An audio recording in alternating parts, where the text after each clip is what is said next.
take off anywhere they want within the start zone. When they take off, the green flag will fly as fast as Barney the starter can react, and everyone else is free to take off as well. The leader does not take off by the end of the start zone. The starter will throw the green flag anyway, and everyone is free to leave the slacking leader in the dust. With these new rolling start rules, the pass the leader rule is also a bit different. The leader of the second line must only be behind the leader at the moment the green flag flies, for both starts and restarts. At that point, they are free to get ahead of the leader before the start-finish line. If the second line falls significantly behind the leader, the pace speed rule requirement is removed for that driver until they catch back up to the leader. If one of the line leaders ignores race control and receives a stop-and-go jump start penalty, the start zone rules are abandoned for that start, so all other drivers can catch up to the rule breaker. Spotters and rule tabs have been updated to inform drivers of the new start zone procedures. For more information on start zones, as well as everything else included in the latest build, join us over at the iRacing forums and check out the Season 3 patch notes.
You're listening to the iRacers Lounge podcast, where we discuss everything iRacing in a casual setting.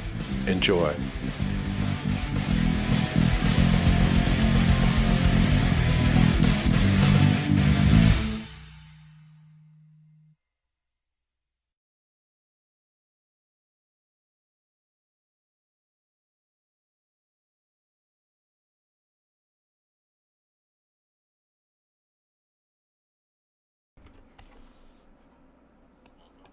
iRacers Lounge. I'm your host, Mike Ellis. iRacers Lounge is a podcast for the iRacer when we talk all things iRacing in a casual setting. Joining me are the usual characters, Brian McCubbin. Hey everybody, good to be back again. Hey, welcome back. And Greg Hectus. And then there was 3. It's our summer lull, as we called it earlier. On the show this week, we'll check out a new series for dirt car racing fans. We'll explore exercises for sim racers, and iRacing is going drag. Not that kind of drag. Does F1 World Champ Max Verstappen have an advantage over other drivers? And we will check out a spinning sim racing chair in hardware software. And remember, guys, you can follow along with us on your PC or mobile device in real time as you listen to the show and see for yourself all these great topics and products we'll discuss by visiting iRacersLounge.com and selecting show notes. So let's see you there. As an enthusiast sim racer, we look for the equipment for our rigs that gives us the performance, quality, and feel of real-world race cars. And that's exactly what Sim Coaches Pedals delivers. Feel the difference of the high-quality construction premium pedals with 100% leak-proof hydraulic construction that feels as good as a real thing and looks even better. And with full access to their proprietary visor software, you'll be able to customize your pedals to your exact preferences to maximize your results on the track. Also, with your purchase, you'll receive a lifetime warranty with the best product support in the industry. So take your rig to the next level, the top level, with Sim Coaches pedals at simcoaches.com.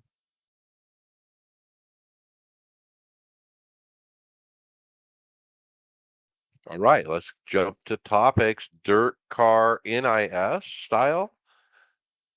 iRacing announced a new NIS style dirt series called the Dirt Sprint Car Pro Series. This new series represents a major new marketing initiative for iRacing and the World of Outlaws. And they call it NIS guys style because it's got that it follows the same kind of schedule where there's 4 to 5 starts a week kind of thing. Yeah, that's right. And there's a late model version series and a sprint car version series, each with a different set of times. They go through the full uh, qualifying. They go through heat races, consolation races, and feature races, just like the real thing. So it's pretty much mirroring the World of Outlaws and how they actually run their shows. Really neat idea. I know, of course, we're all very familiar with NIS in the Cup cars. I know IndyCar has tried an NIS style series before because as they get more and more of the tracks that they race on, and it's pretty cool to see something like this come along for the dirt side of the sim.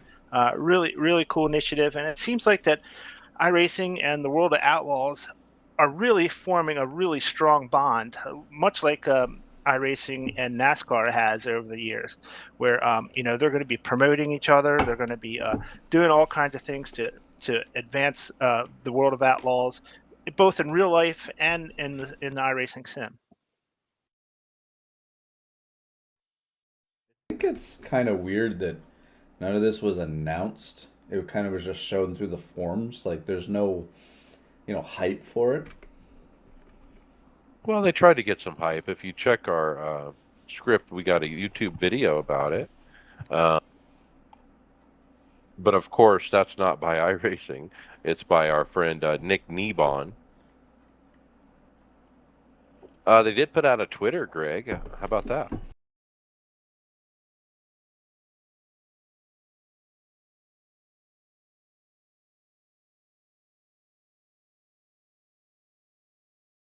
Time of the year, like, try and get some people over the summertime to, introducing it. I don't know. I don't know the dirt side very well and what the enthusiasm is on that side of it. I like it. In fact, I was looking at the schedule to see if I could fit it in somehow and just run this for fun, just to see what's going on. It looks like Tuesday and Thursdays are my open nights, really, and so they do have events on those days. So I might just check this out and see what's going down. Yeah, Tuesday night is the late model series, and Wednesday night is the sprint car series. They have Tuesday's a little bit later. They run a 9 p.m. sprint car and a 5 p.m. sprint car on Wednesday. Tuesday is 5 p.m. These are Eastern times I'm giving you, by the way. Tuesday is a 5 p.m. Eastern start for the late models, and Wednesday at 9 or Thursday at 9 for the late models. So they mix up the time a little bit. Mike, you're in a little bit different time zone, and so some of these times are a little early for you, I would imagine. But still, it's a really cool thing to see that they're doing this. Um, you know, the sprint car and late model series, they go to a lot more tracks than even the service has right now. But I'm sure they'll work in a really good schedule that'll match up as close as they can to what the real worlds are doing. I'd be kind of interested in trying the late model races, but I'm not a huge dirt guy, but it would be interesting to try and see how it goes. Do you have the late models, Greg? The big late models? I believe I've purchased it. I'd have to go back and check, but I think some of that stuff I did purchase thinking I was going to get into it and never did. Okay.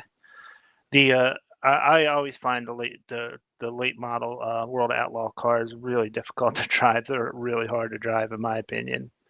I'm not saying that's unrealistic or anything. It's just very challenging. And when the Pro Series comes out for late models, I'm always very I'm in awe of the guys' skill who do those races. So what you're saying is I need to practice. Yeah. I mean, even the sprint car is really hard too, but them are really you need a lot of skill to drive those, a lot of practice. Well, it's good on iRacing to put this out for our dirt community. Yeah. And will it drive participation? Like people like me who normally don't run the dirt, might get involved just because of the new scheduling. Well, and we all like to race for like a goal, right? Like there's goals to do things. Like we run the NIS season to either complete it, finish good in points, things like that. Where this is a whole season type thing instead of just over the, season one, season two, season three, 12 weeks or 13 weeks. You've got more of a, you know, uh, uh, you're more inclined to chase something. Right. Yeah, it's It's more of more a of challenge. accomplishment. Yeah, exactly. Y- Yeah, and it's neat that they're getting us started here at the half year mark, halfway through the year mark. So season three, season four will be, half a year, I guess you would say, of NIS, and I presume. Um, but yeah, it's pretty neat because if you get involved in it and you run once a week and try to get some points each week, and just see where you shake out after a year.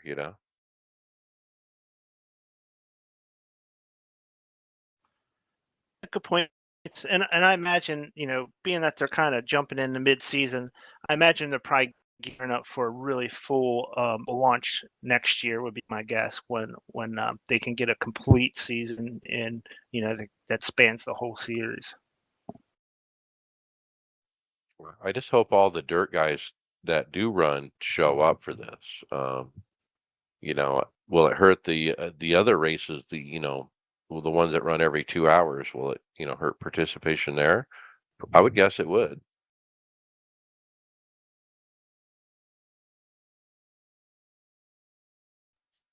Let's go to something more up our alley, Brian. I found some details in the forum about really what did they do to the next gen car?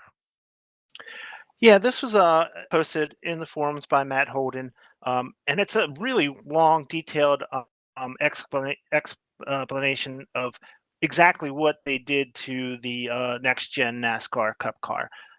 It's very detailed and go through all the different changes that they made to it.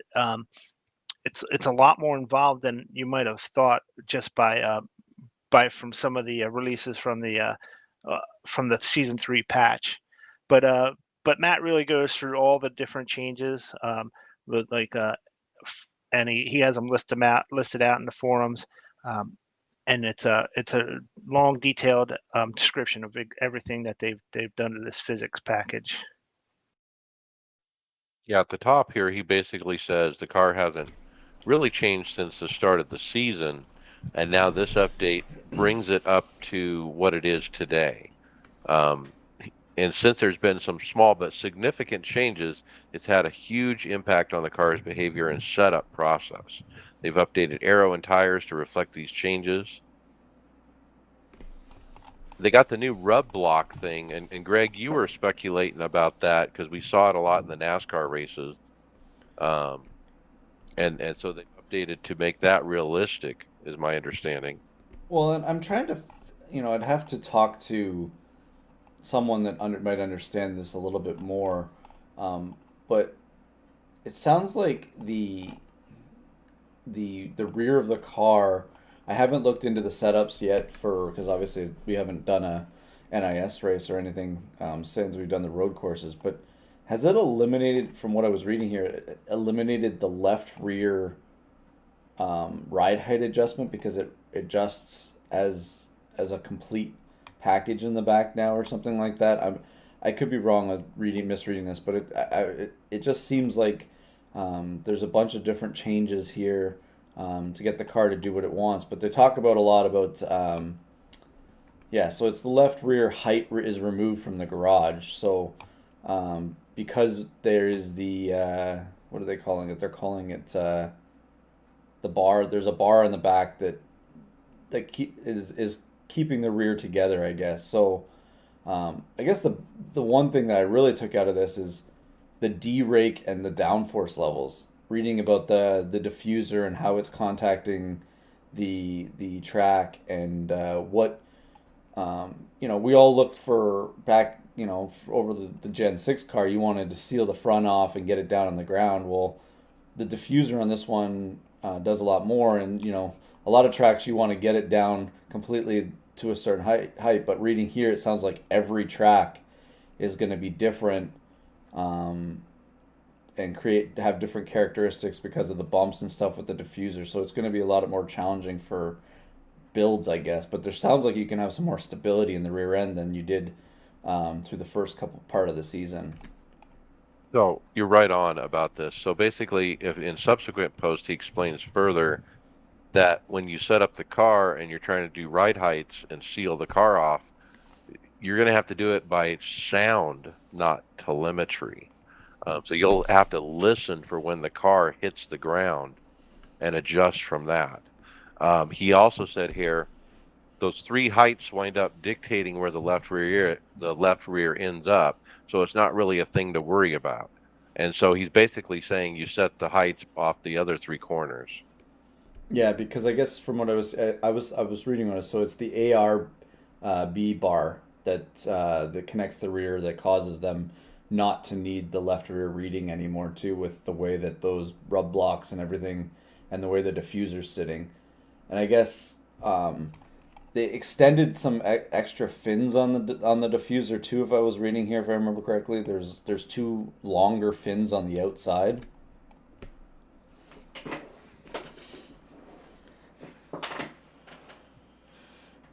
So, sorry, Go Mike. ahead. One more thing I want to discuss that was in this was that he says that this car does not like yaw at all. That's a nice rhyme, yaw at all. So, but what he's saying is, as yaw increases, so as your car gets more, starts to rotate more, the rear downforce rapidly decreases, resulting in a sudden loss of real traction and near unrecoverable spins. So what he's saying is, if once the car starts getting loose and the rear end starts coming around, it changes the downforce on the back end even more as it's coming around, so it gets even looser. The more yaw that's in this car, the less downforce you're going to get on that rear, and the more likely and more unrecoverable these spins are going to come. And we've seen that quite a bit in this car, both in real life and of course in iRacing, where these cars just snap quick on that. So they're trying to set up. They're trying to tell you to set up these cars if you can, to try to decrease the amount of yaw you get when you're cornering, to keep the car straighter, and you won't have that problem with that quick snappy loose condition that these cars are prone to. Well, and that diffuser is designed to have air run through it straight, right? So if you got air hitting it at the side or not getting through it, it's not designing to do what it's, shove the air out of the car to create the downforce like it is. And as soon as you completely lose the air going through that diffuser, that's why they spin so easy, because the spoiler's not enough spoiler there to hold them or us. Yeah, you're exactly right. As you increase the yaw, the less air you get going through the bottom of the car through that diffuser that holds it down to the track, and then you just lose all that downforce. I wonder if they would have never gone. I mean, obviously they were at a taller spoiler when they were doing all the testing, and then they shrunk it just before the season started. I wonder if the taller spoiler, obviously it slowed the cars down, but did it I can't remember if they had more rear stability in those cars with a taller spoiler and the diffuser together. I would guess they would, but would the cars weren't spinning out? This thread is a gold mine as it goes on. It reads of a discussion where staff and others talk about Sonoma and Coda, and why are the cars speeding up as you get later in the run, doing the fast lap late in the run. Greg, you were telling me that was happening to you. And they explain in detail why that's happening, and it compares to what is happening in real NASCAR. It compares to what happened with Daniel Suarez and his lap times. Well, it also helps that a tire doesn't degrade at all in the sim, right? Like the tire at Sonoma was not losing any grip from lap 1 to lap 55 at Sonoma and iRacing. So I don't know what that is. That part of the tire package, or is it the new setups? Who knows? Well, I'm kind of summarizing, but the way I read this was the tires are doing what they need to do to match what's happening on these road courses. Now, when we go to oval, it'll be back to normal. You run the, you longer you run, the slower you'll get. I mean, even in GT cars, we get faster as we go. Like they don't degrade tire wise either a lot. You get faster because you just lose the weight in the back of the car with the fuel going away, and obviously the track will speed up with rubbering down and everything like that. So maybe these cars were supposed to be modeled more as a GT slash like a GTE GT3 type kind of car with having diffusers and then the front diffuser slash spoiler, whatever they call it. Um, so it kind of makes sense what you're talking about on the road course there, Mike. One of the drivers, I don't remember who, called out, let's just take all the ground effects and downforce that's underneath these cars off and run them without it. That's where I think it needs to go. Actually, I mean, and that eliminates the whole yaw thing that Brian was talking about, where if you get it twisted at all, you're done. Well, I'm wondering if that might be the solution to like the short track stuff where they don't, between getting the transmissions fixed to only being in one gear for the whole race when you're racing instead of shifting at these places and adding, you know, uh, something that takes away. I don't know how much actual downforce they generate at a place like Martinsville or Richmond or something like that. I'm sure the diffuser does a good job with it there, but I don't think it's as simple as just taking it off because these cars are designed around everything that they have. If you take one thing away, it probably changes everything. Maybe the solution is just give them the horsepower back so that they got to do more with it.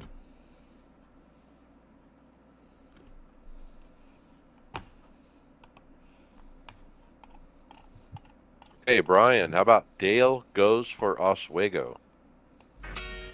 Yeah, this is that's something that was talked about on Dale's download podcast, Dale Jr.'s download podcast, and the topic came up and about Oswego Speedway, and he mentioned he's tried to get iRacing to scan that track. So if you're not that familiar with Oswego, it's a 5/8 mile paved oval in New York. It's runs mostly the super modifieds there.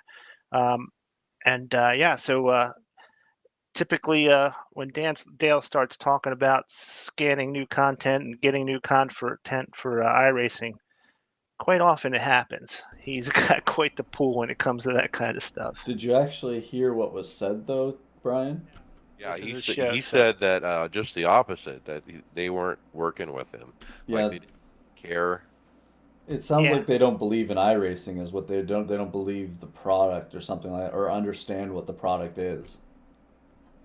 Are you talking the track doesn't understand it? The Yeah. track, yeah, Okay. whoever, Oh, so it's the track that's not interested, huh? right? Oh, okay. So Well, he why basically would said he asked them, and they didn't understand what's going on.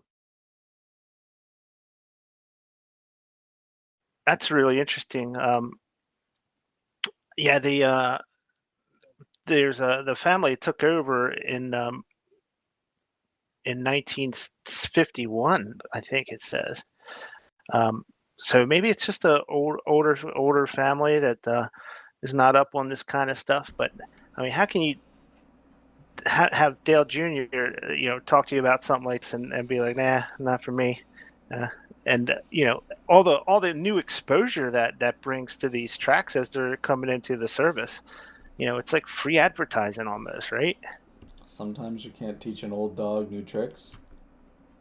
Well, even then, I mean, just like Brian said, I mean, he's basically racing royalty. I mean, if you think about it, even though, you're upper New York and you're running, whatever series, regional series.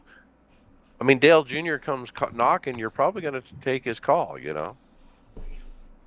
Well, and if you're any wise to any of the track news that he's been dealing with between North Wilkesboro and Nashville Fairgrounds, like reviving them the way he has with some of what he's been doing, you'd want that extra publicity for a track that actually has people racing at it. Right. Bring Yeah, him money. exactly. That's a great point, Craig. I mean, you're talking about a track like North Wilkesboro that was just a, just an empty spot. That's all through the scanning process and the delivery and the iRacing has gone from an a track with weeds grown all over to a track that's going to start hosting races again. Where Dale might actually enter a car in. Yeah. Yeah, they're leaving something on the table, I think, for sure. All right, Greg, we got a real life racing announcement from IMSA about some cars changing, and I figured it'll affect iRacing, so let's talk about it. This is where I struggle with IMSA on here, but anyways, so IMSA's proposed to replace the prototype challenge series with a combination grid of LMP3s and GT4 machinery with the potential shakeup in a race format. So this article's from sportscar360.com. Um, so I don't know what, they're hoping to obviously change up the classes here, but iRacing so far, like I don't know what this would really do for iRacing because they're so far behind on their car classes for the right actual thing. They keep changing every single thing in the IMSA series. By the time we scan something, we're already out of date with some of the stuff. So, um, you know, they're trying to do different aspects of different lengths of races and stuff like that too, and the endurance part of it. So I don't know what all they hope to accomplish with some of these changes. Has this got to do with Penske and that stuff too? Doing it. I know IMSA president, the guy who's talking most about this is John. Is it Doonan? Is talking in this article about a lot of these things. Yeah, I don't know all the why behind it, but it is interesting. I mean, if you want to go to find this article, and anybody that's listening want to follow and find this article, and go to sportscar365.com and look it up. It's the IMSA proposals, the IPC replacement with the LMP3 GT4 class or GT4 car article. I just like I said, we're behind on cars already in the IMSA series. I just don't see how we'll ever catch up because of all the things that change in IMSA.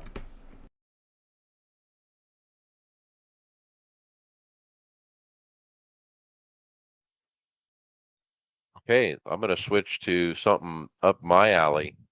Start Zones Explained. iRacing posted a YouTube video describing the ins and outs of the NASCAR restart zone or start zone. A couple things I picked up on was, kind of rules.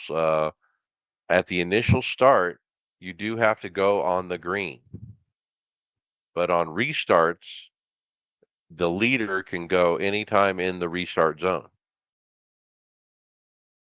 Now, if the leader's not maintaining pace speed, there'll be an alert on the screen showing that, like, hey, you're going this speed and you should be going this speed, kind of thing.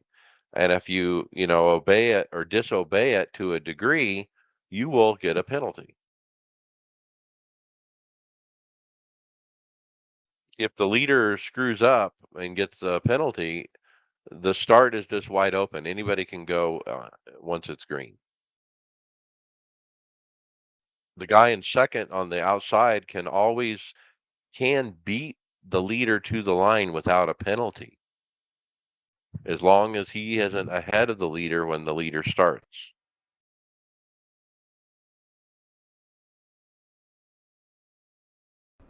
Mike, do you notice that they do the They do Phoenix as one of the images here. They show how the restart zone worked at Phoenix.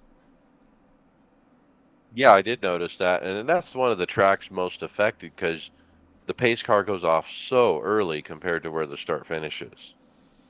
I kind of like how they've presented this. I was glad that they put it out to clear it. I mean, they look like they've thought most of the issues that could go along in a restart to take advantage that way, as long as they get the bugs out of it, right? Like I don't see anything that they really are overlooking, other than just making sure that nothing gets penalized in the wrong spot and then the system actually works. They also show in the video how to set up a race with the restart zone, which remember it's hosted or AI only. It's not official.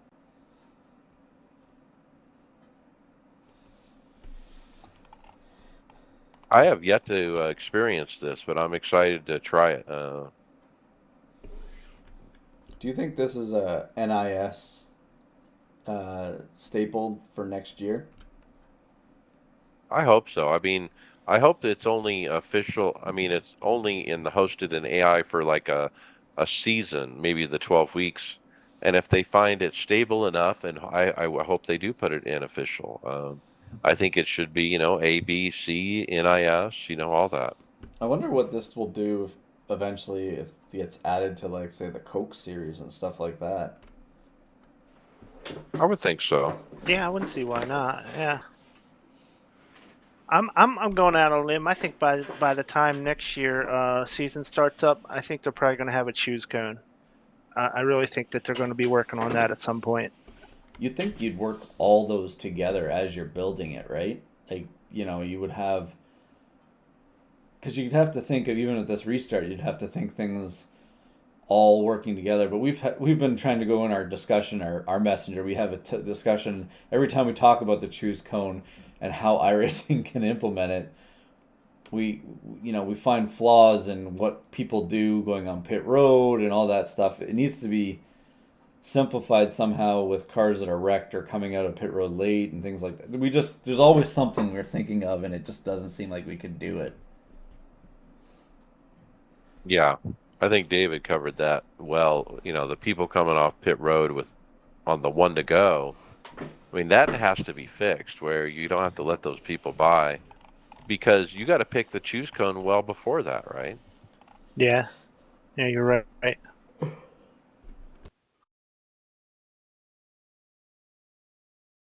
And do they Well, do the choose cone like a virtual thing where you see something pop up on the screen where it points you to, hey, pick left or right starting here? yeah, the sim definitely has some advantages over a mark in the road that the real guys do. They can make it more visually easy to see.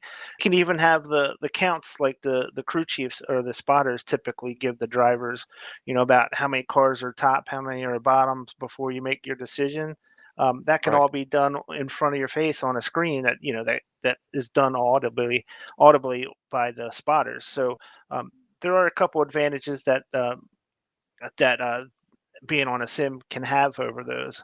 But in general, I just like the idea that they're getting closer and closer to what the rules are in the real races, to where you're mimicking more real life how the real life rules are carried out. I think that's a great step in that direction.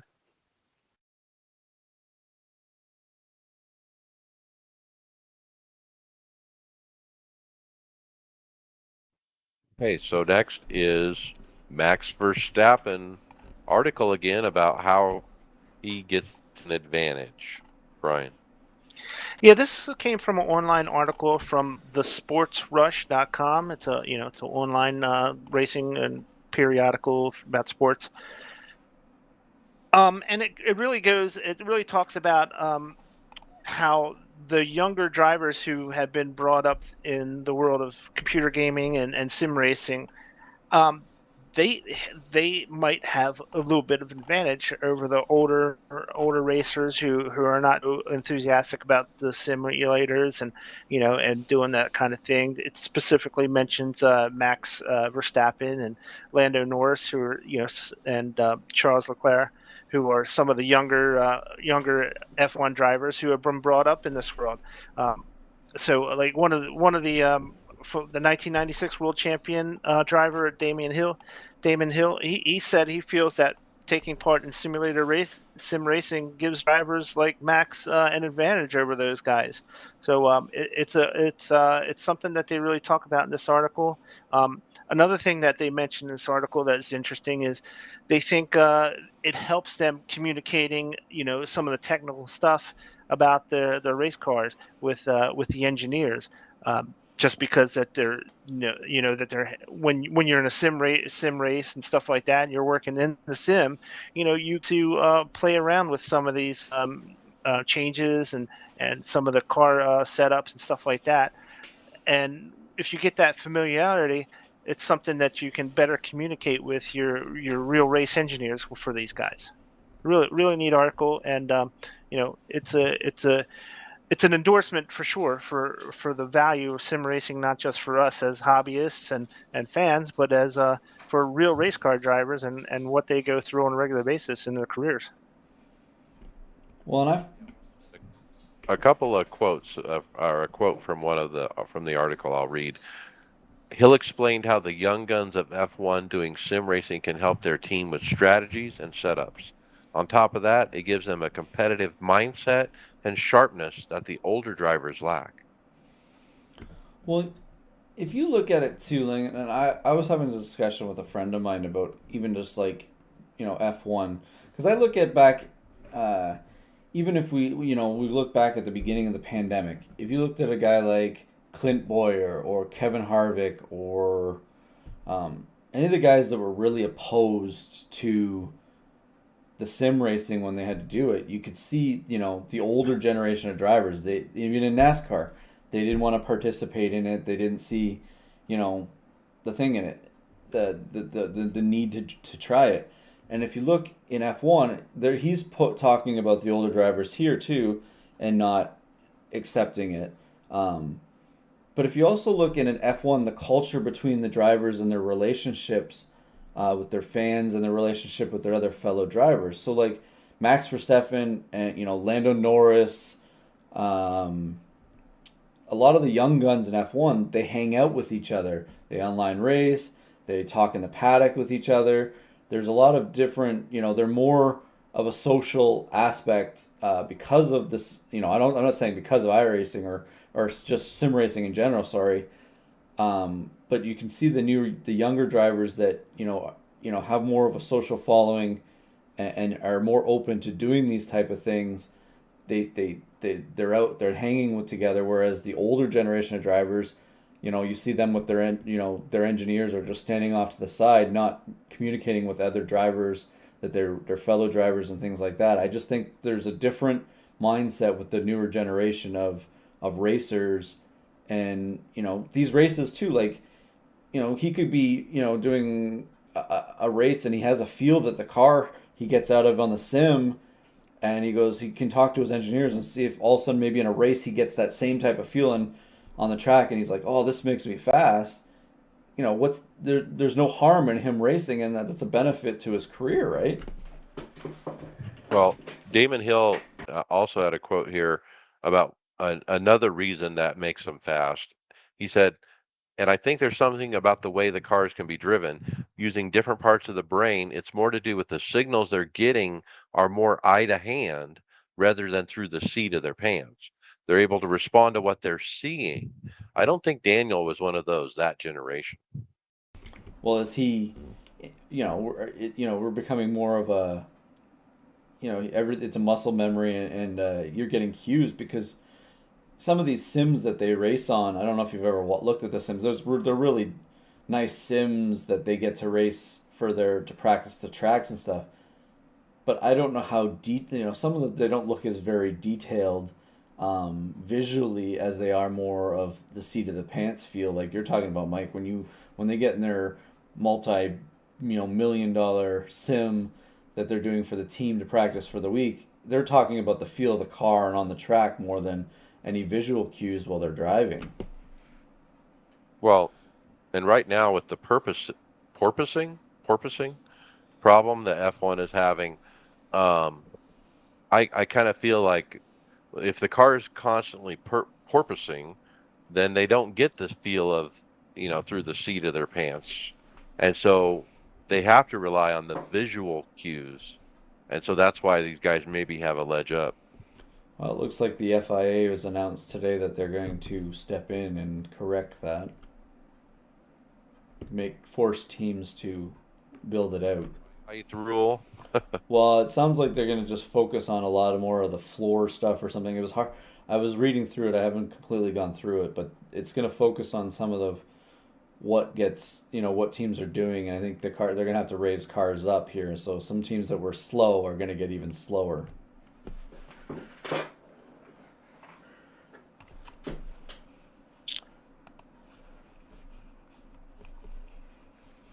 Can't hear you. You got me now? Yeah. Okay. Another thing I was going to say is, these simulators that they have, of course, they're real high end, very, very advanced, but they don't simulate other cars on the track. I don't think, right? They're just simulating the track and their car. So you don't get that in like one of these factory simulators. The feel of driving around other cars, changing of other cars and things like that. Yeah, and they're just driving by themselves, testing out setups that they are hoping to bring to the track that week.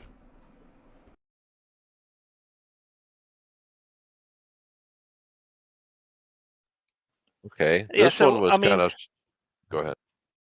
sorry, I was my last bit is that you see these guys on the shows like the F1 show where they do these hand-eye coordination tests with the light like that, where they're touching difference and stuff to help improve their timing and peripheral vision and stuff like that. That's all that stuff. That all kind of stuff is stuff you use in a sim. It's more of a direct comparison about what they're doing though, because the muscle memory is going to be a driving motion as opposed to the touching motion on one of those light test things. Have you ever seen Pierre Gasly's test that he does before every race? He has his I don't know if it's engineer or maybe it's his physical trainer or something, but he has two tennis balls in his hand and he puts his hands underneath or over top, and he drops one from one hand or the other hand, and Pierre's got to go under his hand, turn under and grab it before it hits the ground, and he has to determine which one's falling and everything like that by just looking at it. Wake up. All right, let's talk another way to wake up. Brian, how about exercises to help sim racers? Yeah, this is a YouTube video. It's posted by Trauma Team Racing, and it's a video showing you how different exercises you can do to help you in sim racing. With especially this episode was more about your shoulders through steering and stuff like that. So how to build up muscles in your shoulders to be able to handle a steering wheel better, not get so much wear out of it. And these guys are real PT physical therapist type folks who know what they're doing as far as the mechanics of your of the human body, but they're racers as well. So they are able to apply their trade to sim racing and help you develop these kind of strengths that you need to be a better and more comfortable sim racer. It's nothing worse than having your arms get real tired when you're racing. Yeah, and he's legit because the first half to 3/4 of the video is explaining all the different muscles and how they connect and what muscles are being used and not used while you're racing. And then eventually he does show you the exercises. He has like a rubber band kind of thing hooked to a bar, next to him, and then he pulls it, left or right to kind of pull the band and kind of extend your elbow. And then he has another one where he's got it hooked to the ground and he's lifting it like up to his head level from his waist level. So pretty basic stuff. Title idea: Dr. iRacer.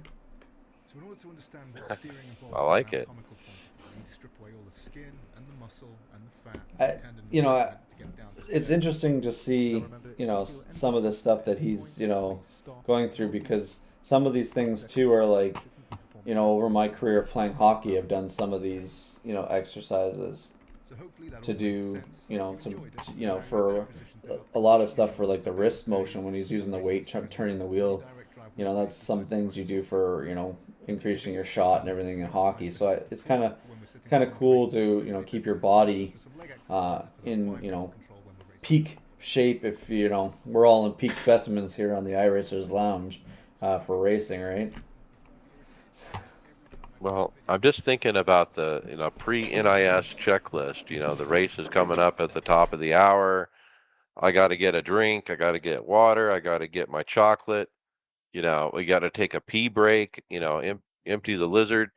You got to do whatever with the family to make sure they don't bug you for 2 hours.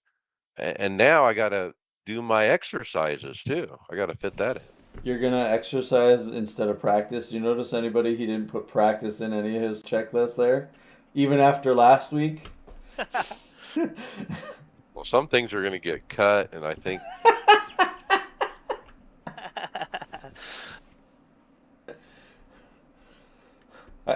you just totally forgot about was it Dave Cam's video? what do you do? Well, wasn't he the one last week we were talking about the 5 steps to iRacing, and practice was one of the 5 steps. Yeah, for Oh, yeah. beginners. Yeah, yeah. But to be fair, Mike's not a beginner. That's right. All right, let's move on to Greg, season 3 review. So this is the typical video that they release, week 1 in or 2 weeks in. Sometimes it's 2 weeks in, but just going through all the additions that they've added to iRacing in video form, and just going over it quickly and just showing you a good visual of it. And like iRacing has always done, their technical department and video editing always knocks it out of the park to at least convey their message with the video. And words. I mean, it does show in writing as well, information about what you're seeing as well. And so they talk about some of those rules that I just read off for the restart zone. Those are actually written in writing the first 30 seconds or so of the video. So I think this is great. I mean, they've been doing it for a few seasons now. I think it's just for the iRacer who doesn't get the time to get into the forums to figure out what's going on, or doesn't, listen to the iRacers Lounge podcast and has no clue what's going on. But maybe on their smartphone, while they're eating, they'll pick up this short 3-minute YouTube video and learn what's going on for season 3. I really like, and I didn't, when we were going through the things last week, the amount of AI that they added was, in this build was a decent amount too to the sim. All the low end oval stuff has been added basically. And there was a couple road series, which is nice too, and they're slowly adding it all in.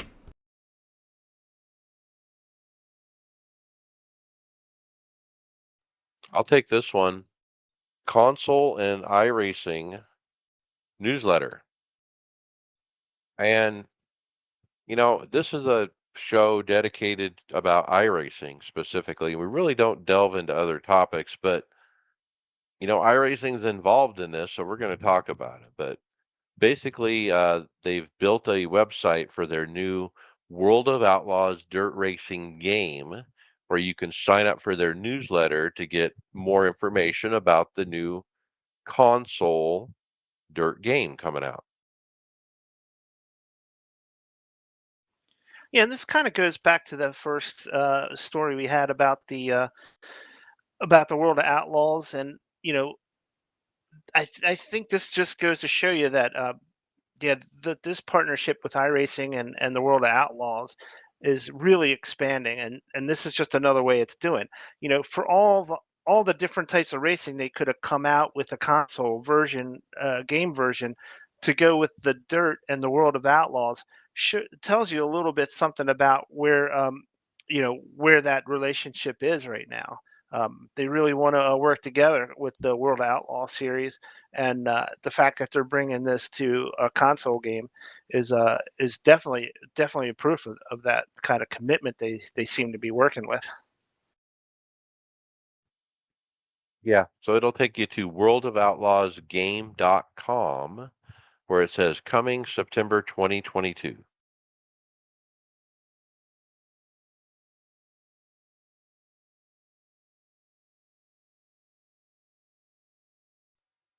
All right, let's jump into season 3 patches and hot fixes and whatnot. There's a bunch of activity here, guys. So the big thing happened is they released a new patch for season 3 update, but they were investigating an ongoing issue for all PC users with a 500 series AMD graphics card. The issue appears to scramble, hide, or alter the artwork for cars and the environment in the simulator and paint shop. So basically, if you had one of these AMD cards, you can't race right now. It's all messed up.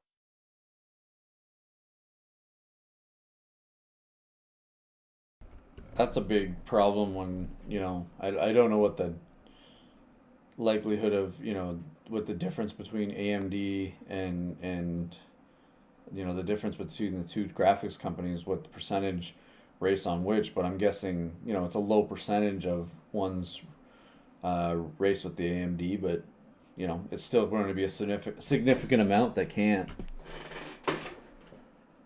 So first of all, the patch 1 release notes. They did a few fixes in AI. A bunch of graphic things that have to do with AMD cards were adjusted. Virtual mirror, replay issue. Next Gen fixed an issue with soft shadows regarding the new damage model. A few other card changes, not much. So that release went out and that broke the AMD thing. Okay. So then we have the announcement about it. iRacing support put out a Twitter about it.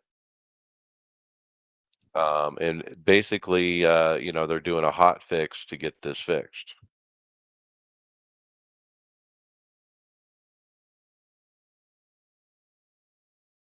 I mean, there's not much you can do. It's, they got to figure out what caused it, but I'm sure they will. They'll get it quick.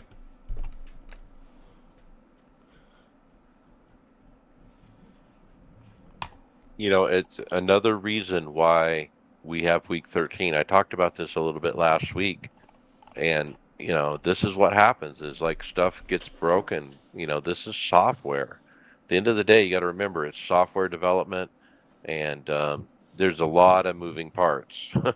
Especially with a title that's 12 years old or however old it is. Can you imagine code upon code, you know, changed and modified over 12 years time? Surely there's going to be issues, and this is kind of expected, and it's part of the deal.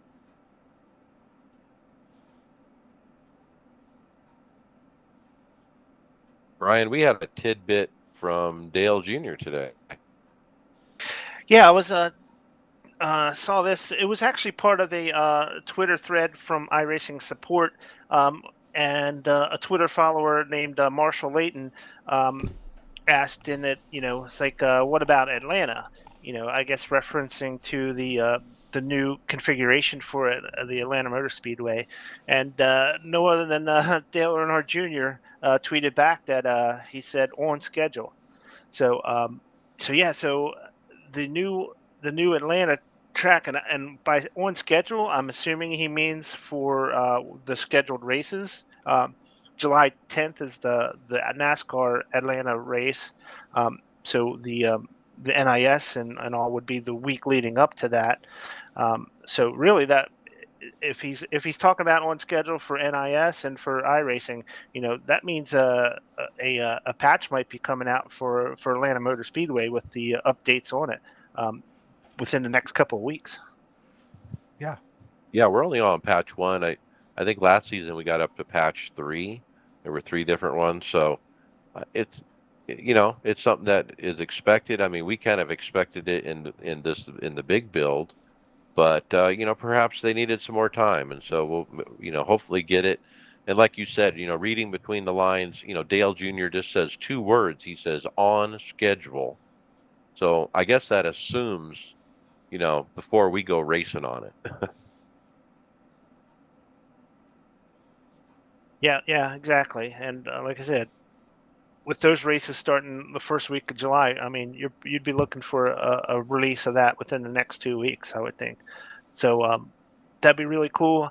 Um, I can already hear the questions in my head. Are they going to the old Atlanta as as a legacy legacy track or get rid of it? I hope they don't, just because it's so much different, and it races so. I'm sure it's going to race so much differently than the new one does with that old worn out surface that was real for me was a lot of fun to race on the old Atlanta track. So I hope if they release this updated version that they stick and make a legacy version of what's available now. Agreed, agreed. And do we need to pay for it or is it free? I don't really care. Either way works for me. Probably pay.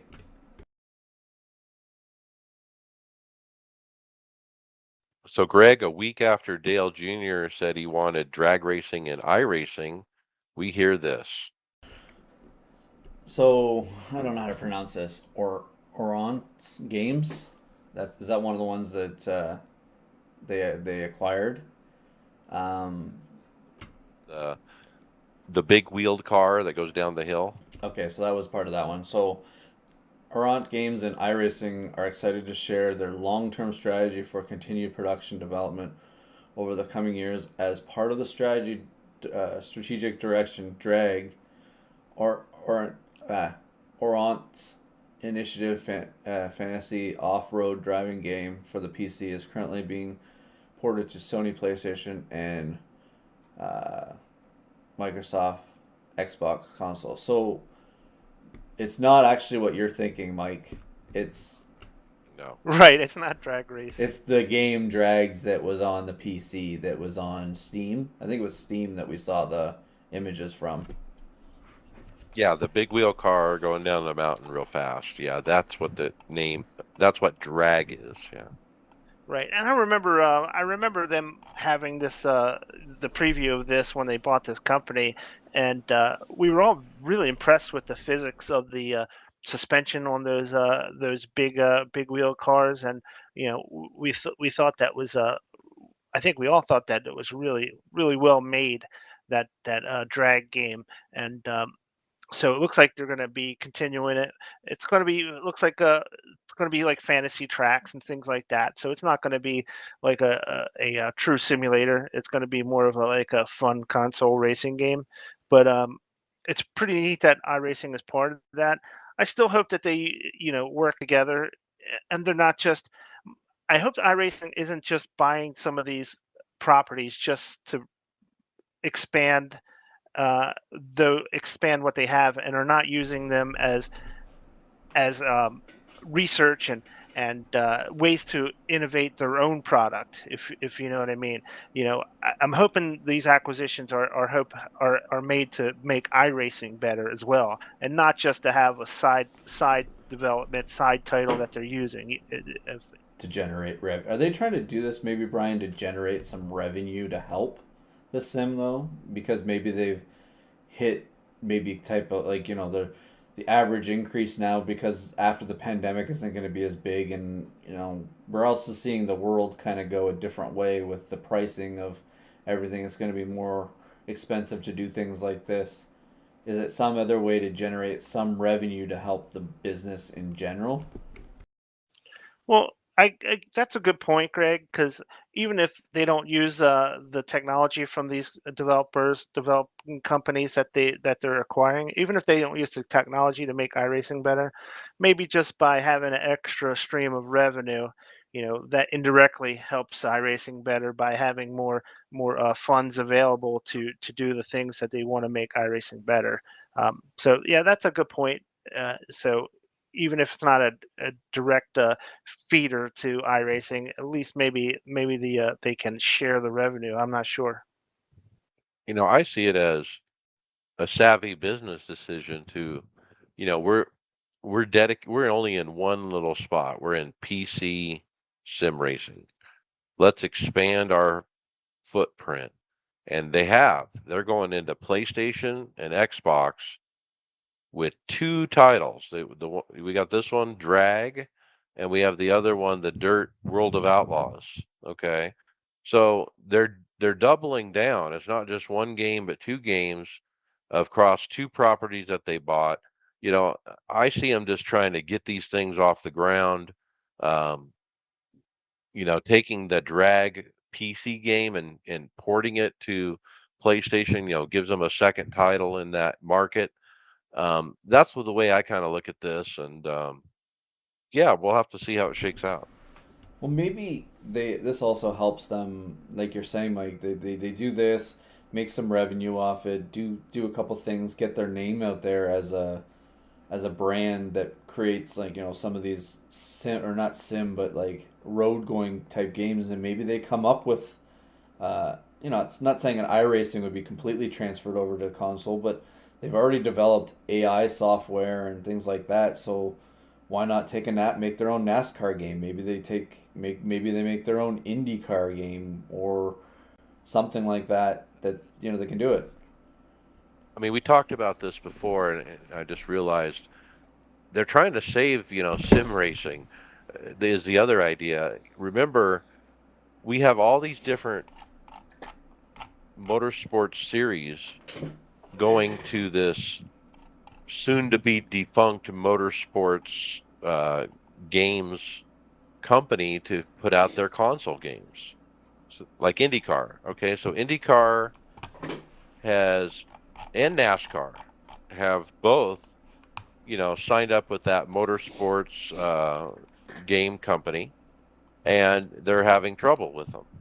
Well, I think iRacing is putting themselves in a position where they can pick up that business, from NASCAR, from IndyCar, and other series, maybe even eventually Formula One, and put out console games for the sim racing that isn't caught up in all the mess that company has.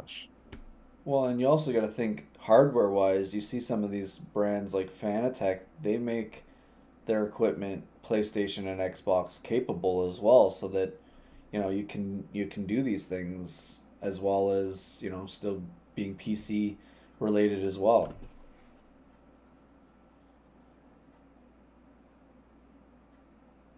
It's good news. I don't think any iRacer should see this as bad news.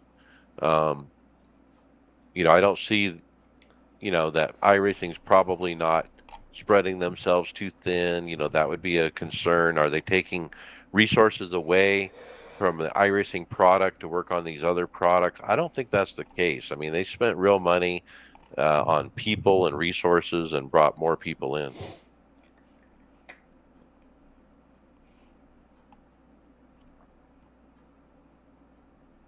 Okay, Brian, how about iRacing and the Skippies? Yeah, this is really cool. So if you guys remember, they had the iRacing Skip Barber Championship Series a couple months ago that just wrapped up, and they had that ultimate first place prize for winning that was to be a full-time season in the Skip Barber Racing Series in real life.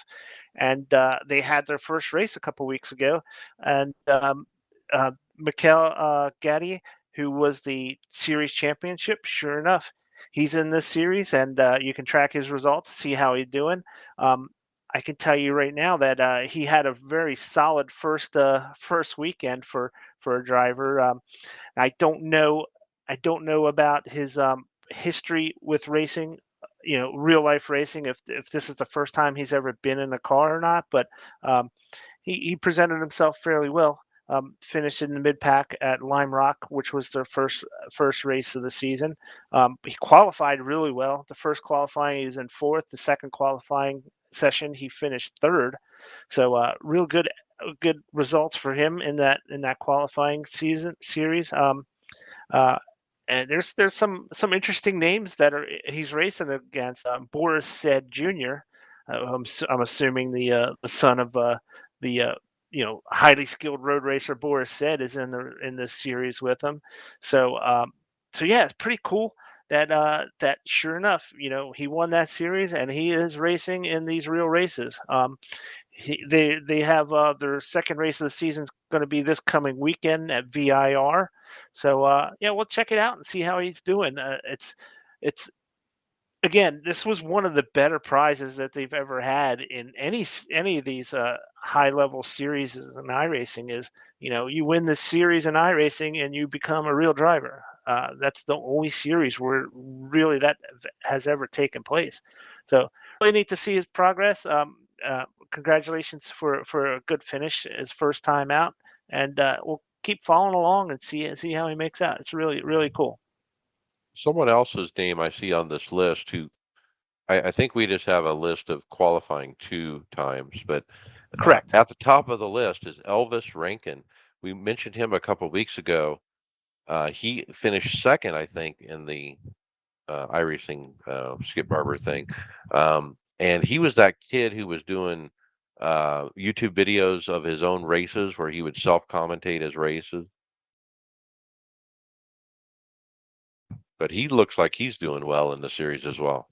Yeah, he actually won the two races. They actually do a split race on the final day, and he won both of them, the first and Wow. second race, and convincingly. I mean, he had an 8 second margin of victory in the second race.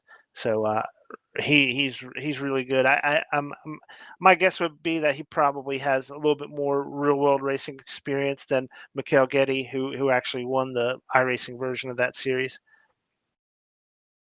I'm gonna have to find his YouTube channel again and get caught up. Hopefully he's got some content about it.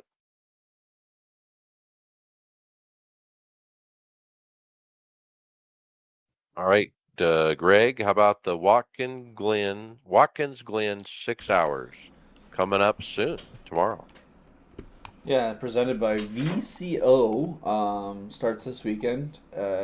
Obviously, it's like any other endurance race. It's got the 4 time slots, the Friday night, and the 3 Saturday ones. I think, I think David's in it with another couple drivers, and I don't know if he's doing it with 2 drivers or just one. I'm participating with Kyle from the team, Kyle Pentagraph, and we're going to do the Friday night time slot.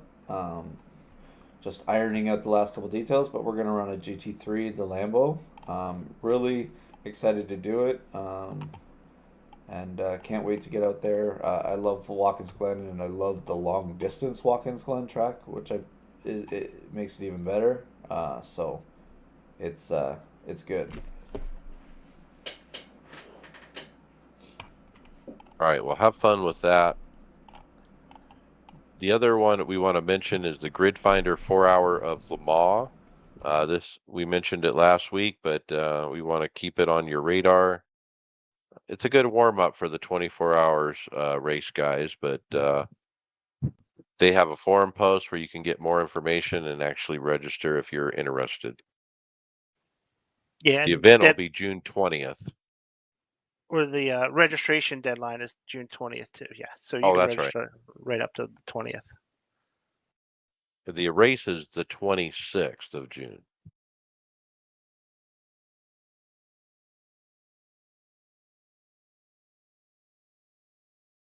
The next one was Apex this. We mentioned them last time. We're going to say it again. They have the new season starting June 21st. So that's coming up here next week, guys. The website apexthis.racing. I totally spaced signing up for this, so I'm going to open the link right now. But yeah, I'm thinking about signing up for this as well. I've been busy running skippies and trying to figure out what I want to race in road.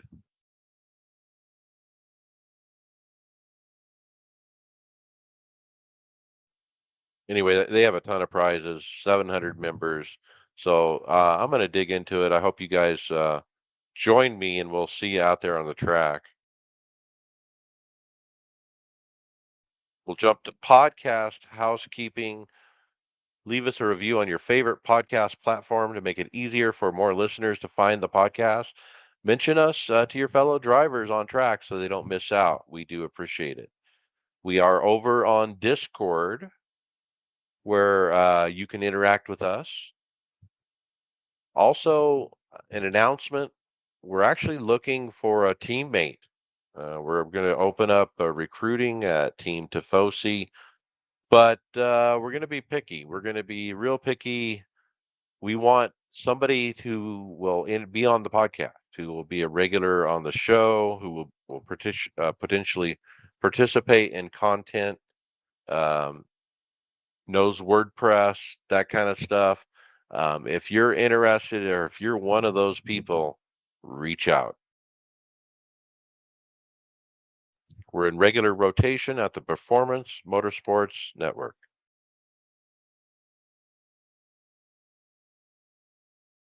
So, fantasy, Brian. Hey, Mike, let me get back. Can you start on that, please? I lost my script here for a sec. Suarez D's nuts took it over. He won the race and he won the league this week. Suarez D's nuts. What a name. So, do you think they pick Daniel Suarez every week? That's what I was going to say. I'm betting this guy picks Daniel Suarez. He only can do it for 10 weeks. Finally came through. You can only do it for 10 weeks, though. True. All right, I got the Sonoma standings in front of me. Well, Fat Boy 1990, the highest of our group, in third. That's Tyler Williamson. Bobby's in there. Seventh. Boats and Hose. That's a good name. I haven't read through some of these names. And our own Tony Groves back in 19th. Greg, 22nd. Brian, 24th. I'm 26. I put all my chips into Hendrick Motorsports. That really that bit me in the butt for that race. Yeah, I was actually stuck on the road trying to get home, and I missed the start of the race. I didn't even get a chance to change my lineup from last week. So you had Gateway. Was it Gateway? Yeah. I had all my Gateway drivers in there. Still didn't do too bad, all things considered. A lot of the road course guys who you would thought would be ringers weren't all that spectacular. So I probably would have been just as bad, maybe worse, if I had actually tried to do well. I feel that the road courses nowadays, especially since it's a sequential gear shift too now, I'm guessing a lot of these it's basically, instead of having like back when Ron Fellows and them came in, they had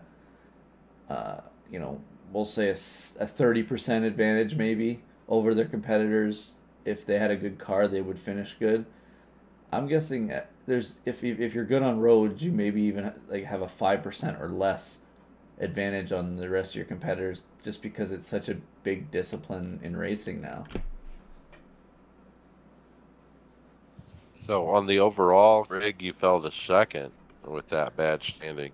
I went, what was it, the last 3 weeks? Third, or I was second, first, second. I keep bouncing in and out of that.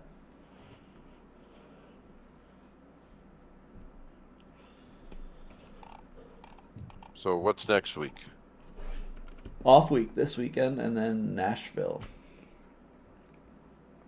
The concrete mile and a half. Should be fun. I think last year it was one of the best races in the old car with the package that it was, because it was the biggest tire wear track. So it'll be good to see it.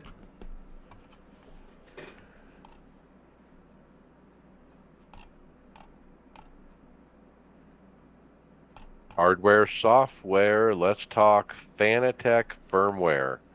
Second week in a row, and I'm still afraid to update this firmware. James Smith, he posted in the Fanatec owners group a story of his experience, and I'm going to read some of it here. So he had to do a fresh Windows install. So he installed from fresh, new firmware installed fine, new Fanalabs did not work. Had to use old Fanalabs from the DD1 download page. Wheel firmware feels amazing, but I hate to say it, it feels like my Thrustmaster TSPC did, which I low-key love. I'm finding everything I drive has a lot of understeer because there's now less feel on the front tire wall load. After 15 minutes, you get used to it, and overall feeling does feel a lot better. So much more detail in the lower forces. Better to the point I felt the need to do a cool story bro post. So he liked it, the way it felt, and there's many others. This is just one guy. There's a lot of people that say basically the same thing, that the force feedback feels much better. But on the other hand, as I stated last week, Fanatec actually pulled the download page because of all the people bricking their wheel by doing it wrong or something along those lines. Do you think they'll put the download back up when they? I don't want to. This isn't a term to degrade the people that did it. Like idiot proof it so it doesn't do the bricking, where find a better way of launching that download. Well, that's what I'm hoping for. I'm the guy they need to idiot proof them for. Um, their software is not great. I mean, you open it right now and you look for like an update button, and it's not really there. I mean, and so it's not real clear what you do. You have to go download a zip and you just install it, and so forth. So yeah, I'm waiting for them to repost it. I'll tentatively, try it and see what happens. Based on what people have said, though, it certainly sounds like it's worth it. I think it's from what he's saying there, and it's glad to hear, because a lot of the wheels that we have nowadays are designed for the big hardcore movements of the wheel and the big bumps and stuff like that. But if you get more feel out of the lower range stuff, that can really help. When you're driving just as much as the forces in the big end. And it's all about the settings that you have too. I mean, for the longest time, I ran with the switch peak turned on, but then Copy and David Hall, my teammate, he ran it everything as linear. And so as of the last few months, I've been running basically his settings on linear, and it's quite different. I mean, so it just depends on what settings you program too into the wheel, what you're going to end up with. And I've actually resorted back to Fanatec's official settings on their forum for road, and that's what I'm running every time, and I seem to like it.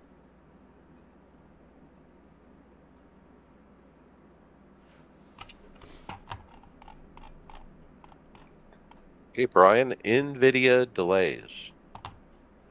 Yes, this comes from the pile of no big surprise whatsoever.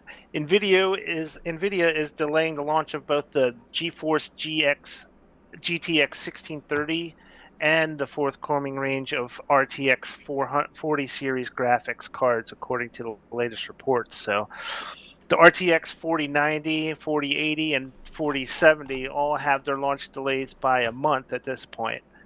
with the 4090 first coming out in September. The 4080 is scheduled for October, and 4070 is now scheduled for November. So stay tuned next month for when it gets delayed for the next another month after that probably. But yeah, so it's really no big surprise that some of these things are being delayed with all the issues that had been going on for so long. Um, so yeah, that's as of right now, this is their official timeline for the 40 series graphics cards. How convenient of them to do the reverse order of what'll be the most expensive to the least expensive as they go Yeah, to I know. get people's money. The people that are waiting for it. Like, I think the worst part is that's the worst time of the year. It's coming up towards Christmas and stuff. And who knows where the economy by that time is going to be too. I know there are, chip shortage and things like that. I just think these cards are going to be way overkill for what you're going to get price wise. Well, let's talk about that. So tweaktown.com found a tweet from somebody in the know about these cards from Copite7 Kimmy, and they claim the performance of the RTX 4090 is slightly higher than twice the performance of an RTX 3090. So think RTX 3090, double the performance, it's a little higher than that. Double the performance. So it's That's probably going to be double the price. That's a huge order of magnitude. Normally when they do these cards, it's a 10%, 15% better. Now we're talking triple digit better. well, I'll wait to see the benchmark scores on those when it comes out and people get their hands on it to see how accurate that is. I hope if it's true, then man, that's a really significant jump. Um, you of course you do wonder what price tag that comes along with that. But really interesting and I think that's gonna if that is true, it's not going to help that much with people with monitors, but it can be a big advantage for VR systems because they're the ones that really the hardware is kind of outpacing the ability for the graphics cards to really drive them. So I think if that's the case, and these are that well, the VR is where you're really going to see a big jump in performance. Yeah. If you're doing a dream computer build for VR and you, like I said, a dream build, you have to wait for this card. I mean, it would be foolish to go with the 3090 right now, I think, when this is on the horizon. Um, I agree with Brian there, waiting for the benchmark because I don't, we don't know who this Kopa Kimi is. Is he just an internet troll trying to hype something up for somebody? Like, is he paid to hype it up?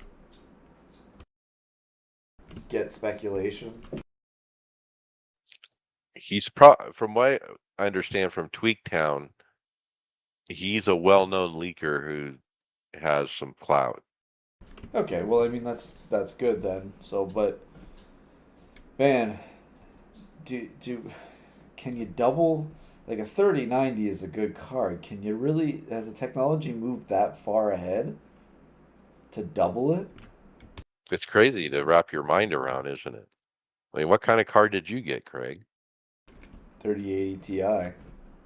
Right. I mean, it's right at that same level of performance, So it's right? probably like 2 plus, right? 2 times plus.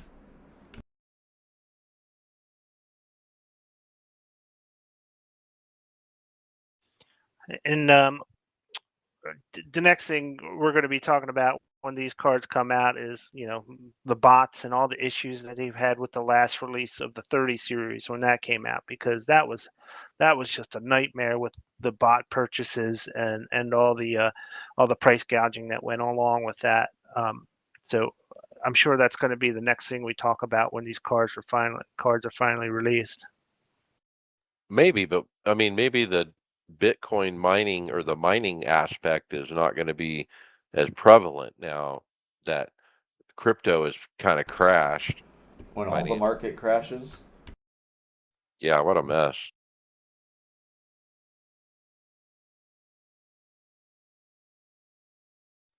Brian, how about a summer deal?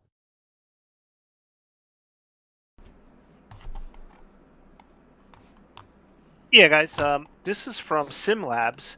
They're announcing and releasing some special deals on their equipment. They call it their summer deal event, and they have reduced prices on a lot of their products, including some of their 80/20 rigs, their accessories like keyboard trees and all kinds of things like that. So yeah, so if you're looking to get a new rig or looking to get a rig in the first place, we know SimLabs makes really good products, and you might want to check it out because everything else prices are going up. But here at SimLabs, their summer deals are actually lowering some prices. It's 10%, I think, and it's almost, I think it's on everything. But man, I mean, the P1X, I mean, that's the gold standard. It's been for several years. I mean, that's the one I purchased, and it's 746 euros instead of 829 euros. So obviously there's shipping and that kind of stuff. But yeah, what a deal.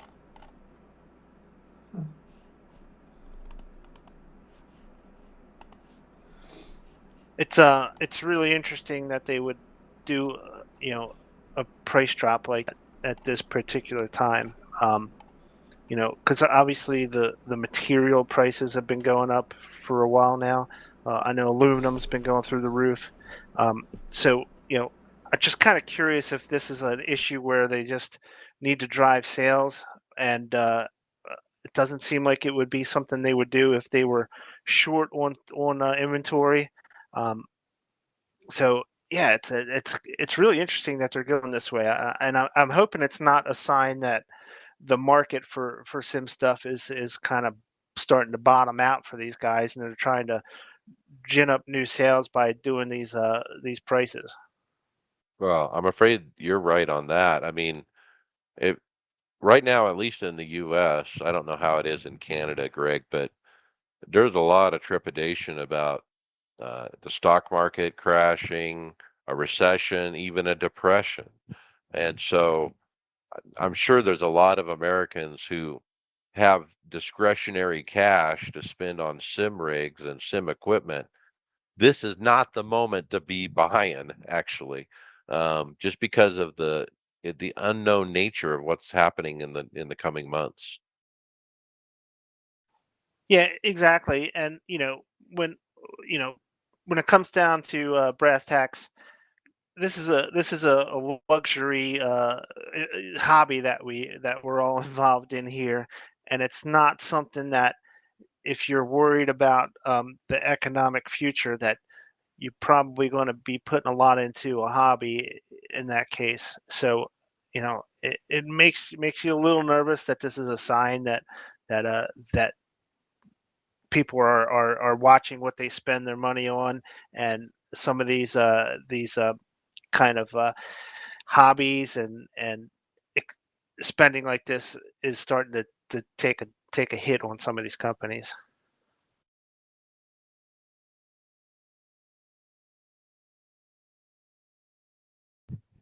All right, let's move on. Greg, Apex Sim Racing button boxes. Apex has been in the sim box or the button box for a while, have they not? They've Oh yeah, talked about them a lot. so uh, they're making so a lot of their button boxes here that they're displaying is it's got the big. This is more of like this is definitely something like customized. What they're talking about on Instagram here is more of like a button box for a cup car where they have the big rotary knob for doing the brake bias or any car, I guess, in general, just for brake bias and things like that. So their new button boxes here are very small and sleek. They got a couple different configurations, but they got very minimal buttons on them. So I'm guessing they're probably not on the more high end expense side either. It's something new I think they have because I don't actually find this product on their website. I went looking, but what they show on the Instagram is what they call SimLab P1X front mount dashes. So I presume uh, if you have a side mount wheel on a SimLab P1X, that these mount just to that aluminum that comes out to the left or right from the wheel base. And so the idea is you got the one with the brake bias and 3 buttons on the left, and then you got the one with the starter switch and the 3 buttons on the right. And they're kind of a sleek design, some carbon fiber on the front. They're kind of cut into uh, a, a, a unique shape. They're not just square. Where they'll fit in there pretty nice. I mean, if I didn't have a button box, I might consider something like this because it would fit in pretty well.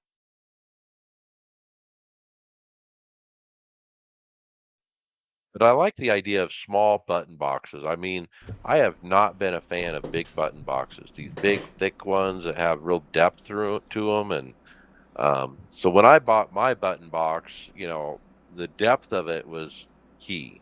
And I think mine is maybe an inch, inch and a half deep at the most, which I got from Poland.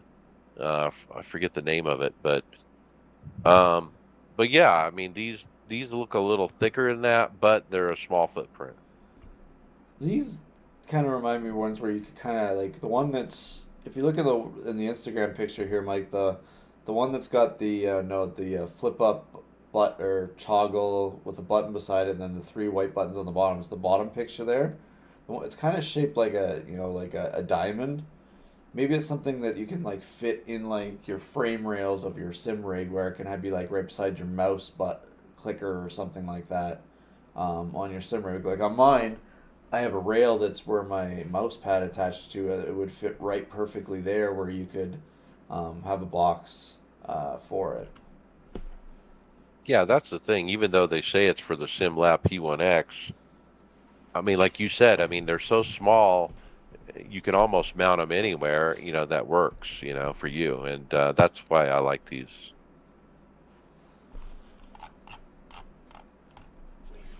Now on this next one, where are you going to mount in a button box? How about the Roto VR chair, Brian, our motion expert? Yeah, this is a really neat product. So what it is, it's made for VR because you wouldn't have a place to mount a monitor or anything like that. It's called a Roto VR chair, and it literally spins you. You can spin in 360 degrees as you're in VR. Now they have separate attachments. You can get a separate attachment to add a wheel and brake pedals. It would does not look like it would be designed for anything heavy duty. So I wouldn't. It's more like a gamer type of racing system, not like a real enthusiast type of rig. Um, it's really neat because you can plug all your USB accessories into the chair, and it doesn't it won't twist up the cords as you're spinning in this chair. It's got some ability to have some haptic feedback in the back and the seat, that give you some vibration effects as you're playing these games. Um, it's really neat, but I think it's really more geared towards regular regular video games, VR Hey, what's up? games, as opposed to a dedicated racing type of system. Uh, but it's got some really good features, and it's not crazily priced. I think you can get it on sale now for $4.99 is what the price is on this. One version of it at least, and yeah, I don't know. Again, I don't know if I'd use it for racing, but it'd be a cool product to use for just VR games in general. As you're playing a game and you turn in Going within on a your roller coaster. turning as well. Yeah, yeah. So it reminds me like the Y'all VR that we've seen, we've talked about.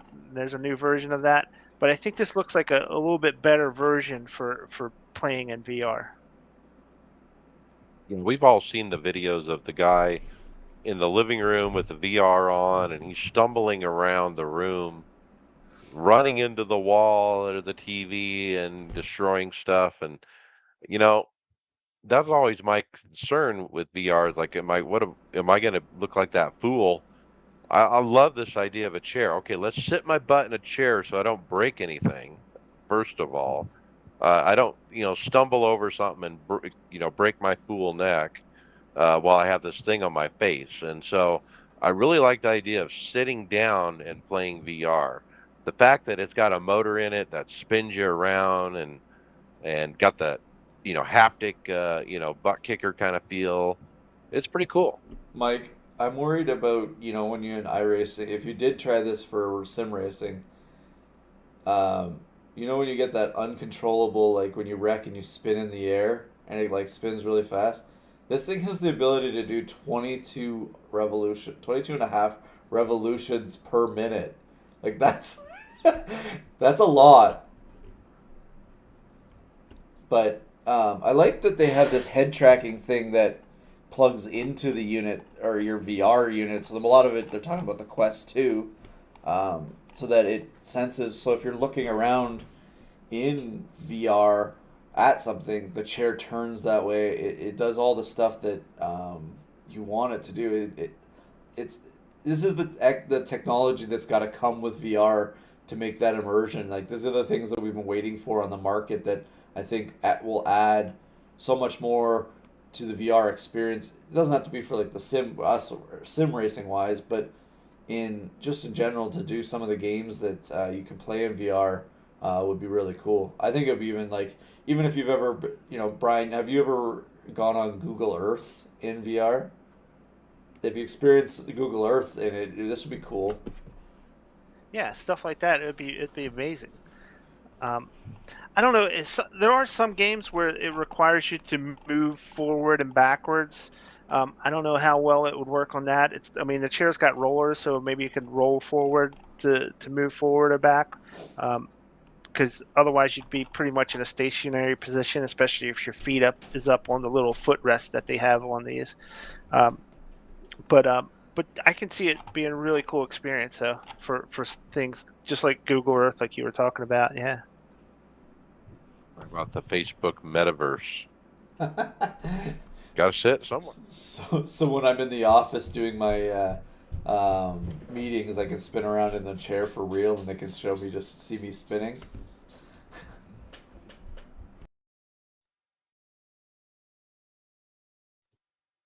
I probably won't be getting this chair. But I did get the companion app update. Um, Alex Gustafin announced an update with the release notes for the new iRacing companion app for smartphone. And yeah, I mean, they've really taken on this app. They have proper release notes, just like any other piece of software from iRacing. Let's see what the release notes say. They added a margin to the bottom of the news section to make it easier to read. They fixed some alphabetical sorting issues, fixed an issue with the display of car names for the multi-class events, fixed a crash issue, fixed the appearance of members' avatars for a certain screen, and a few other things. So just minor fixes, nothing uh, groundbreaking or new at this point. I actually used the iOS app the other day. I was in the other room and thinking, I wonder if Chris McGuire has a hosted room up I could jump in. So instead of firing up the PC to find out, guess what? I open the iOS app, I pull up hosted, I start looking at the hosted names. Sure enough, there's Chris McGuire. Boom. Okay, yeah, I guess I will fire up my computer and go racing. And so that kind of convenience is just awesome. I want them to take the app the next step further, though. Let me register for the race right on the app. So I don't have to turn my computer on yet, or I don't have to go into my office yet.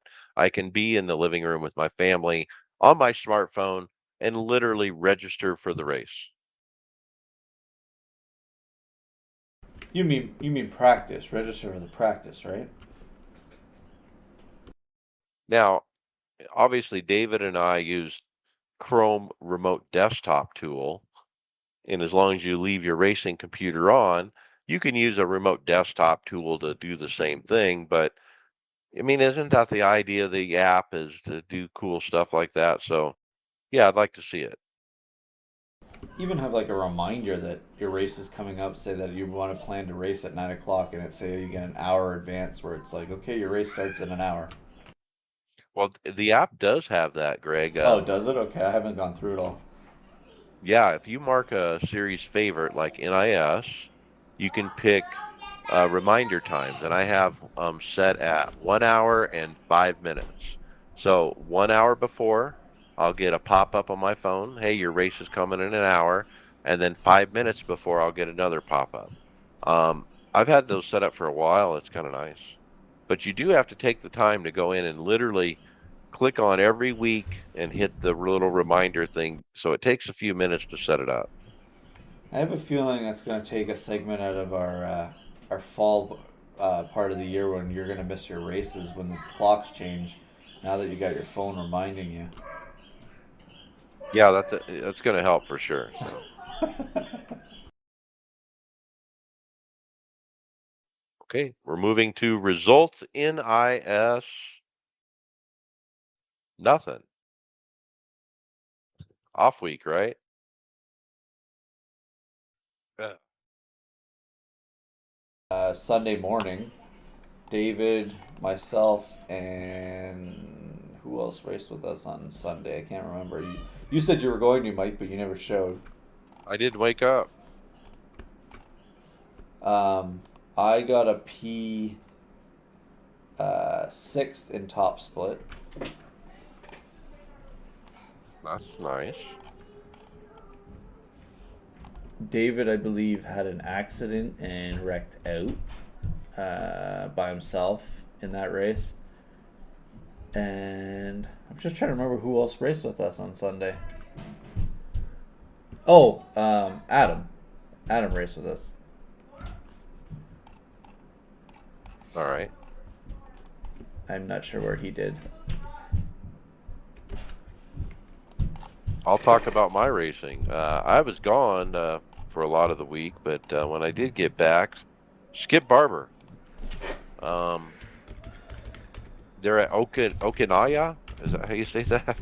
Um, I actually did some practice on the Sunday night before, to be honest. A few laps to make sure I knew what I was doing. And so when Monday came, I ran some racing. Started P4, finished P1. I win. It was my 80th career win. Sure felt good. I was telling you, Greg, I wasn't the fastest car out there, but I was the most consistent, and so I was able to win the race. Even though those guys were hunting me down, they would go off occasionally, and I wouldn't. Well, and a lot of road racing is that. Like, we know with road racing in general, especially on here, when you get on the grass, it definitely screws you up. You spin out usually, or you speed up real fast and run into a wall or something, or a tire barrier.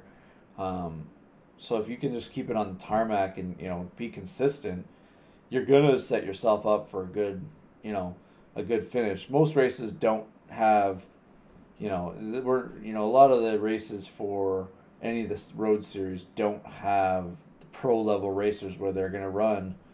If you have a 30 lap race, 30 consistent laps, and stay on the track, you're gonna have people screwing up and doing that. So you get if you can be as most consistent, you should get a good finish.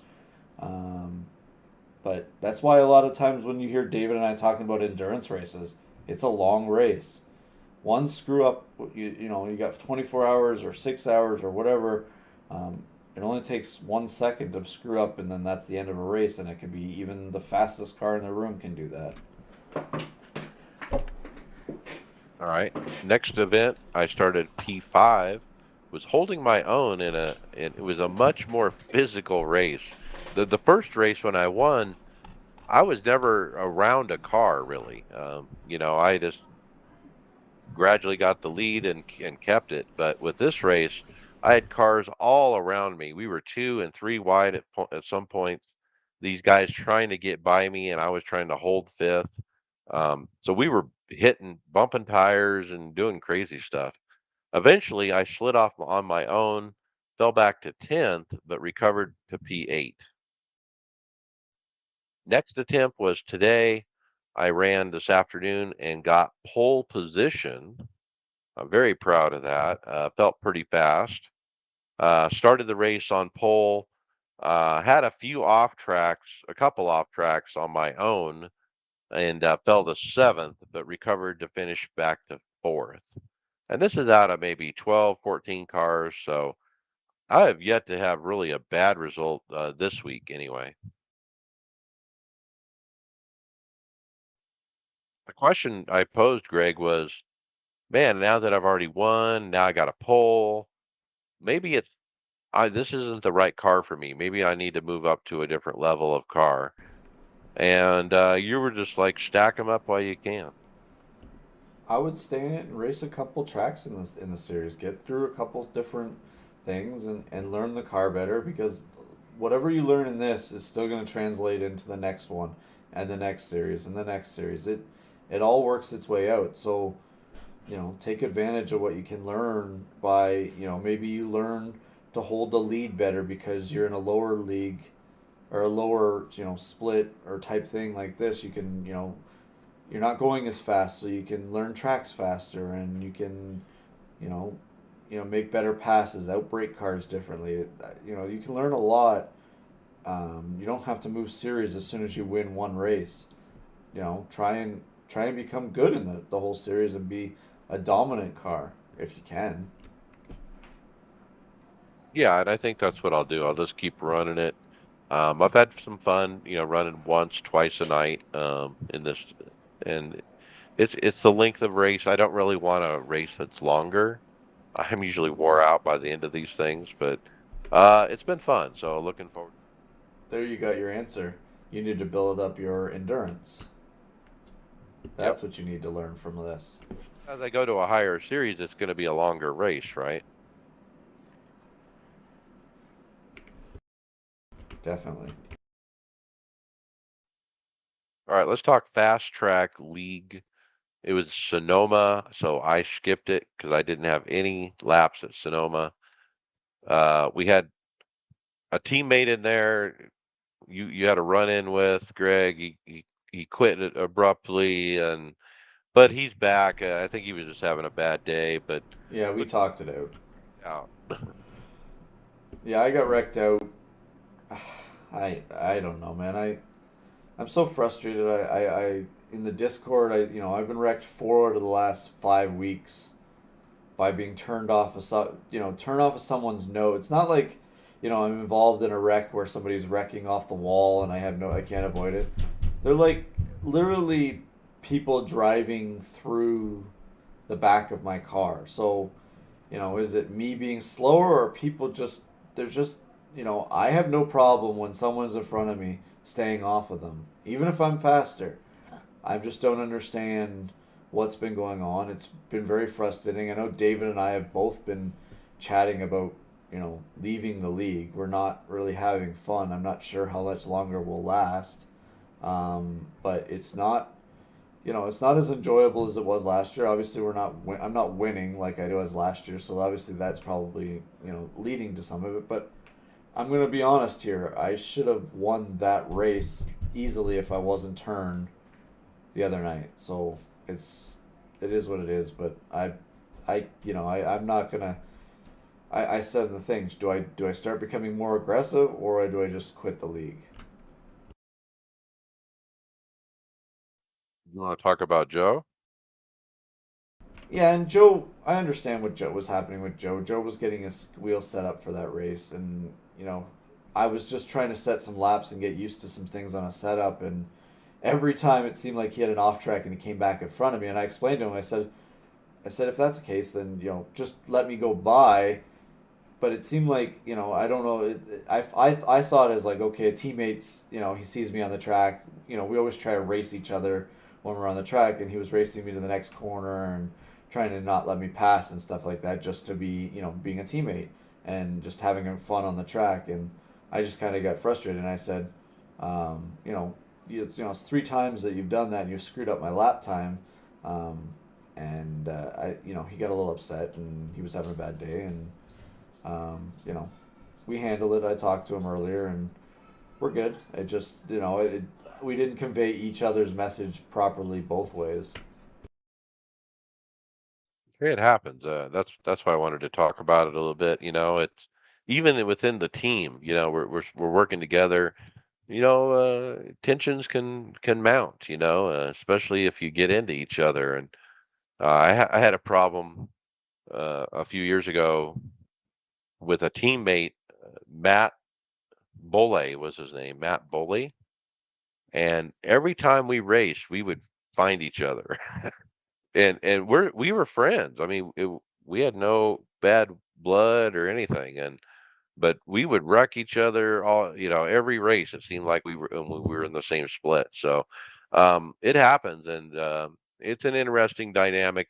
I talked to Joe as well, and he was just having a bad day, and like you said, a little miscommunication. But hey, we're all adults, and we worked it out, and we're a good team.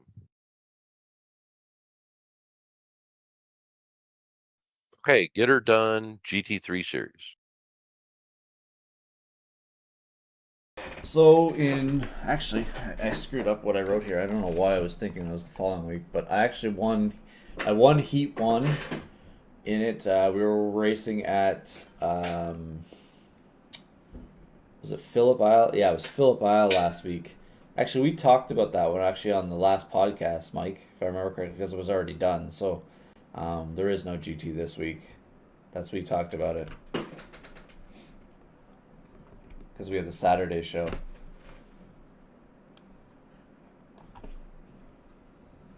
Okay, final thoughts. Brian McCubbin.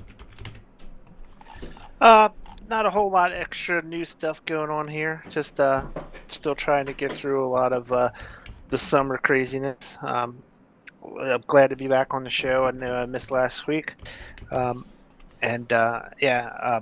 So yeah, not a whole lot. Just looking forward to get some iRacing in really soon. That's all. All right, very good.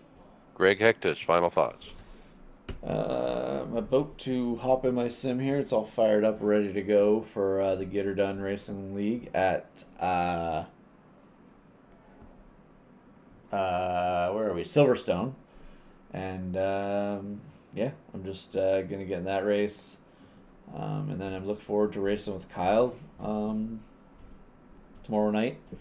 It sounds like he's gonna do the first 3 hours of the race, and I'm gonna do the last 3 hours, just because of our schedules. So let's hopefully we can get Kyle can get through the first 3 hours and get her done, and I'll hopefully finish it up.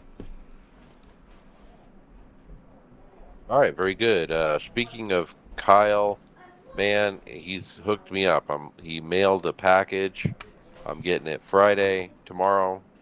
It's gonna have the new revised fan mounts to mount the fans over the left and right monitor. As I've talked about before, he printed up some that worked, but one of them kind of broke, and because it was kind of flimsy, and so he's beefed them up apparently. So I'm looking forward to seeing those. He also has finished soldering together my Arduino and the motor control board, and he's sending me that as well. So everything I need to potentially finish this fan project. So this time tomorrow, the fan project should be good, and I need it. Here in Phoenix this week, as high as 112.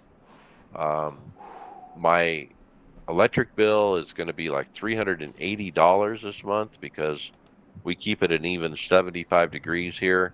But even with the AC running, when the computer's on and the 4 monitors are on and everything is on, I'm sweating like a pig. And I just can't wait for these fans. I think they're going to make a real difference. and been having fun with the Skippy. It's kind of fun to be competitive. Um, Early in the week, I was kind of slow out there, but as I run more races, I'm finding speed. I'm figuring out, boy, that though through those S's, if I can kind of straight line through there, I can gain a half second. And so I'm kind of figuring it out. And like I said, we'll just keep running it and see what we got. And hey, we'll see you on the track later.